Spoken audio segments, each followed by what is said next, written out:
चुनावमा 101 उम्मेदवार उठाउनका लागि प्रतिबद्ध बन्नुहोस्। हामीले उम्मेदवार उठाउनुमा हामीले गल्ती गरेनौँ भने जहाँ उठ्यो त्यही जित्छौँ, कहीँ हार्दैन। यदि त्यसका लागि मैले उम्मेदवारी नदिएर मभन्दा योग्य मान्छेलाई छोड्नुपर्छ भने म तयार छु। 1 नम्बरमा म तयार छु, म छोड्न तयार छु। बुवा आमा दाजुभाइ काठमाडौँमा जम्मा हुनु है। रविलाई नयाँ दिन दसैँ पछि जुट्नु पर्छ है। नयाँ सरकार आए पनि पुरानै छ पारा। जेनजीको बलिदान बिर्से हुतियारा। रविलाई फसाउन खोज्ने सबै भागे, साँचो बोल्ने रविलाई जेलमै पुर्याए।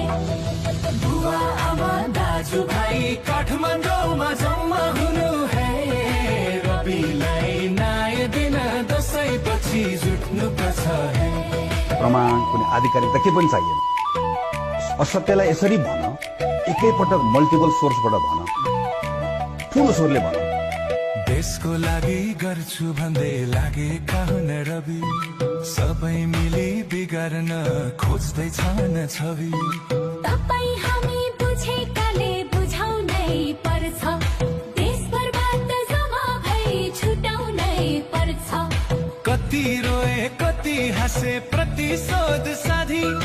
रविलाई बुझ्नु है सबै देशवासी। देशको लागि गर्छु भनी आएको हो रवि। प्रधानमन्त्री बनाउने छौ राखी उच्च छवि। बुवा आमा दाजुभाइ काठमाडौँमा जम्मा हुनु है। नयाँको घन्टी बजाई रविलाई छुटाउनु पर्छ है। महिनौसम्म आरोप प्रत्यारोप टिपेर बदनामी सहेर अपमान सहेर बोलिरहेको छ। आमा, यिनीहरूले जेसुकै हुन्, म बहुला हुँ। मैले बोल्न नहुने केही बोलेको छैन, मैले गर्न नहुने केही गरेको छैन। यिनीहरूले जेसुकै भने म बहुला हुँ। सहकारीको ऋण लिएको छन् भनेको ठाउँमा सहकारीमा आफै लिखित गरेर माग फारम भरेर लिएको पेश गर। रविलाई फसाउँदा गयो तिम्रो सत्ता। गगन केपी घरैमा खान्छन् तलब भत्ता।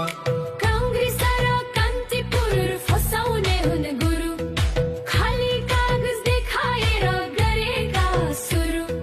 जनताले बुझेका छन् तिम्रो अत्याचार। रविले नै अन्त्य गर्छ देशको भ्रष्टाचार। बुवा आमा दाजुभाइ काठमाडौँमा जम्मा हुनु है। रविलाई नयाँ दिन